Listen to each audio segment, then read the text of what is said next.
Baby സഖാവേ നമസ്കാരം. ആദ്യം അഭിനന്ദനങ്ങൾ. കാര്യം CPM-ന്റെ ദേശീയ ജനറൽ സെക്രട്ടറിയായി തിരഞ്ഞെടുക്കപ്പെട്ടു എന്നുള്ളത് നമുക്കെല്ലാവർക്കും സന്തോഷവും അഭിമാനമുള്ള കാര്യമാണ്. ചേലക്കരയിൽ നിന്നാണ് സംസാരിക്കുന്നത്. ഞാനിപ്പോൾ ചേലക്കരയിലെ കെ രാധാകൃഷ്ണനുമായിട്ട് സംസാരിച്ചു, MLA പ്രദീപുമായിട്ടും സംസാരിച്ചു. അവരോടൊക്കെ പറയായിരുന്നു അല്പസമയത്തിനകം താങ്കൾ ലൈവിൽ വരും. അപ്പോൾ എനിക്ക് തോന്നുന്നത് ആദ്യത്തെ എൻ്റെ ഒരു ചോദ്യം, നമ്മൾക്ക് എനിക്കറിയാം CPM-ന്റെ ഒരു രാഷ്ട്രീയ പാരമ്പര്യവും പൈതൃകവും വെച്ച് നമ്മളൊരു മലയാളി ജനറൽ സെക്രട്ടറി ആയി എന്ന് പറയേണ്ട കാര്യമില്ലെങ്കിൽ പോലും നമ്മൾ മലയാളികളുടെ ഒരു പ്രാദേശിക ബോധം വെച്ചിട്ട് നമ്മളത് പറയും. അപ്പോൾ താങ്കളുടെ ഒരു റിപ്ലൈ എന്താണ് ആ കാര്യത്തിൽ?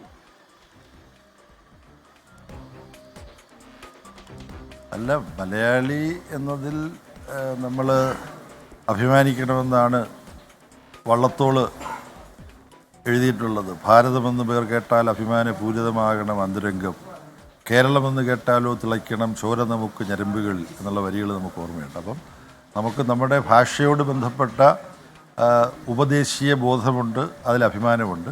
പക്ഷേ ഇത് ഒരു പാർട്ടി പ്രവർത്തകൻ എന്നുള്ള നിലയിലാണ് പാർട്ടിയിലെ എൻ്റെ സഹപ്രവർത്തകർ, ഞാൻ അനർഹനാണെങ്കിൽ പോലും ഇങ്ങനൊരു ചുമതല ഞാൻ ഏറ്റെടുക്കണം എന്ന് ആവശ്യപ്പെട്ടത്. ആ ചുമതല ഏറ്റെടുക്കുന്നു. അതിനെ നമ്മളാണെങ്കിൽ സുഹൃത്തുക്കളാണ്. അപ്പോൾ കോളേജിൽ ഒരുമിച്ച് പഠിച്ചവർക്ക്, നാട്ടുകാരെന്ന് പറയുമ്പോൾ മലയാളികളെന്നുള്ളത് കഴിഞ്ഞാൽ നമ്മൾ കൊല്ലം ജില്ലക്കാരെന്നുള്ള ബോധമുണ്ട്. അപ്പോൾ അങ്ങനെ പല പല ബോധത്തിൽ പല പല ഐഡൻറ്റിറ്റികളിൽ ആണ് മനുഷ്യർ ഓരോരുത്തരും. അപ്പോൾ അത്തരത്തിൽ ചിന്തിച്ചു പോകുന്നതിനകത്ത് അപരാധമൊന്നുമില്ല. എങ്കിലും ഒരു അടിച്ചമർത്തപ്പെടുന്ന, ചൂഷണം ചെയ്യപ്പെടുന്ന ജനങ്ങളുടെ മോചനത്തിന് വേണ്ടി, സമത്വത്തിന് വേണ്ടി പ്രവർത്തിക്കുന്ന, പൊരുതുന്ന ഇന്ത്യൻ കമ്മ്യൂണിസ്റ്റ് മാർക്സിസ്റ്റ് പാർട്ടിയുടെ ഒരു എളിയ പ്രവർത്തകൻ എന്ന നിലയിൽ അറിയപ്പെടുന്നതാണ് അടിസ്ഥാനപരമായി ഞാൻ ഇഷ്ടപ്പെടുന്ന കാര്യം. പിന്നെ മലയാളിയാണ്, അതും അഭിമാനകരമായ കാര്യം തന്നെയാണ്. ഞങ്ങൾ വളരെ വാർത്ത ശ്രദ്ധിക്കുമ്പോൾ മഹാരാഷ്ട്രയിൽ നിന്നുള്ള ഒരു അംഗം ജനാധിപത്യപരമായി ഇതിനോടൊരു ചെറിയ വിയോജിപ്പ് പ്രകടിപ്പിച്ചു. ഒരു ജനാധിപത്യത്തിൻ്റെ കാറ്റ് പാർട്ടി കോൺഗ്രസിൽ അടിക്കുന്നതിൻ്റെ സൂചനയായിട്ടാണോ താങ്കൾ അതിനെ കാണുന്നത്? സാധാരണഗതിയിൽ ഇങ്ങനെയുള്ള വ്യത്യാസങ്ങളൊക്കെ ഉണ്ടെങ്കിൽ പുറത്തോട്ട് വരാറില്ലായിരുന്നു.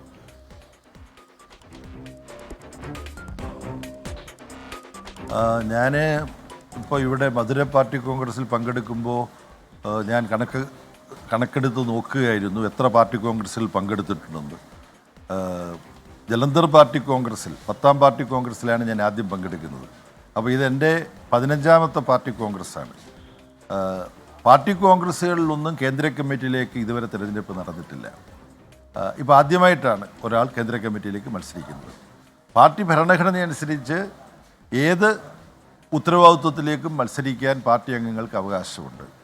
സമ്മേളനത്തിൽ പ്രതിനിധിയല്ലാത്ത ഒരാൾക്ക് പോലും ഒരു സമ്മേളനത്തിൽ മത്സരിക്കാൻ അവകാശമുണ്ട്. അദ്ദേഹത്തിൻ്റെ സമ്മതപത്രം എഴുതിക്കൊണ്ട് വരണം. പിന്നെ സമ്മേളനത്തിൽ പ്രതിനിധികളായിട്ടുള്ള ഒരാൾ ആ പേര് നിർദ്ദേശിക്കണം, മറ്റൊരാൾ ആ പേര് പിന്താങ്ങണം. അത്തരത്തിൽ വളരെ വിശാലമായ ജനാധിപത്യ കാഴ്ചപ്പാട് പ്രാവർത്തികമാക്കുന്ന ഒരു പാർട്ടിയാണ് CPIM. എന്നാൽ കേന്ദ്ര കമ്മിറ്റിയിലേക്ക്, ഇവിടെ ഇപ്പോൾ മത്സരം നടന്നത് കേന്ദ്ര കമ്മിറ്റിയിൽ വരാൻ ഞാൻ അർഹനാണ് എന്ന നിലയിൽ കർണാടകയിൽ നിന്നുള്ളൊരു സഖാവ് നിശ്ചയിക്കുകയും അദ്ദേഹത്തിൻ്റെ പേര് നിർദ്ദേശിക്കാൻ ആളുണ്ടായി, അത് പിന്താങ്ങാൻ ആളുണ്ടായി. അങ്ങനെ പേര് നിർദ്ദേശിക്കപ്പെട്ടാൽ പ്രസീഡിയം ചോദിക്കും, നിങ്ങളുടെ പേര് നിർദ്ദേശിച്ചിരിക്കുന്നു, നിങ്ങളൊരു മത്സരം ഒഴിവാക്കി മുന്നോട്ട് പോകുന്നതിന് സഹകരിക്കാൻ ഉദ്ദേശിക്കുന്നുണ്ടോ, അതോ നിങ്ങൾ മത്സരിക്കാൻ തന്നെയാണോ തീരുമാനിച്ചിട്ടുള്ളത്? ഞാൻ മത്സരിക്കാനാണ് തീരുമാനിച്ചിട്ടുള്ളതെന്ന് അദ്ദേഹം പറഞ്ഞു. മത്സരം നടന്നു. അപ്പം തിരഞ്ഞെടുപ്പ് നടത്താൻ ഒരാളെ ചുമതലപ്പെടുത്തും. മലയാളിയായ പക്ഷേ മദ്രാസിൽ പ്രവർത്തിച്ചു പോന്നിട്ടുള്ള AK പത്മനാഭൻ എന്ന സഖാവാണ്, മുതിർന്ന സഖാവാണ്. അദ്ദേഹത്തിൻ്റെ നേതൃത്വത്തിൽ തിരഞ്ഞെടുപ്പ് നടന്നു, വോട്ടെടുപ്പ് നടന്നു. ഈ തിരഞ്ഞെടുപ്പ് അസാധാരണമായി എന്നുള്ളത് കൊണ്ട് തന്നെ അസാധാരണമായൊരു വെളിപ്പെടുത്തലും ഞാൻ നടത്തുകയാണ്.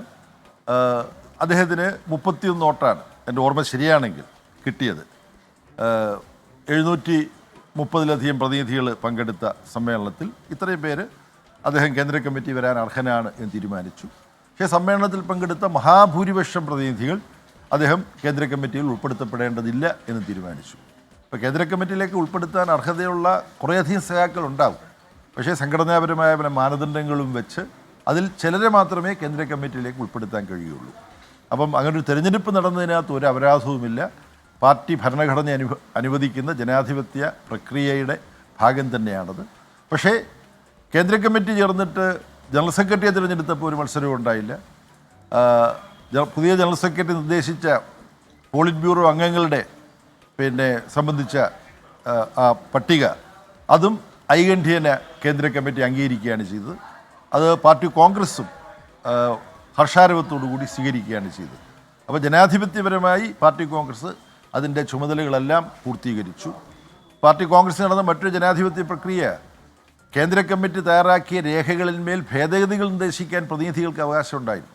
അതനുസരിച്ച് ഒരുപാട് ഭേദഗതികൾ വന്നു. ആ ഭേദഗതികളിൽ ചിലത് അംഗീകരിച്ചു, ചിലത് അംഗീകരിക്കാൻ എന്തുകൊണ്ട് കഴിയില്ല എന്നുള്ളത് വിശദീകരിച്ചു. അതും പ്രതിനിധികൾ സ്വീകരിക്കുകയാണ് ചെയ്തത്. അപ്പം നയം രൂപീകരിക്കുന്നതിൽ പാർട്ടി സഖാക്കളുടെ ആകെ അഭിപ്രായം വളരെ സൂക്ഷ്മമായും ശാസ്ത്രീയമായും ഉൾക്കൊള്ളിക്കുന്ന ഒരു സമീപനം മിക്കവാറും മറ്റെല്ലാ രാഷ്ട്രീയ പാർട്ടികളിൽ നിന്നും വ്യത്യസ്തമാണ്. എല്ലാ ഹൈക്കമാൻഡിനും വിടുന്ന രാഷ്ട്രീയ പാർട്ടികളുണ്ട്, എല്ലാം നാഗ്പൂരിൽ ആലോചിച്ചിട്ട് ഡൽഹിയിൽ പ്രഖ്യാപിക്കുന്ന പാർട്ടിയുണ്ട്. അതിൽ നിന്നെല്ലാം വ്യത്യസ്തമാണ് കമ്മ്യൂണിസ്റ്റ് പാർട്ടികൾ, വിശേഷിച്ച് CPIM.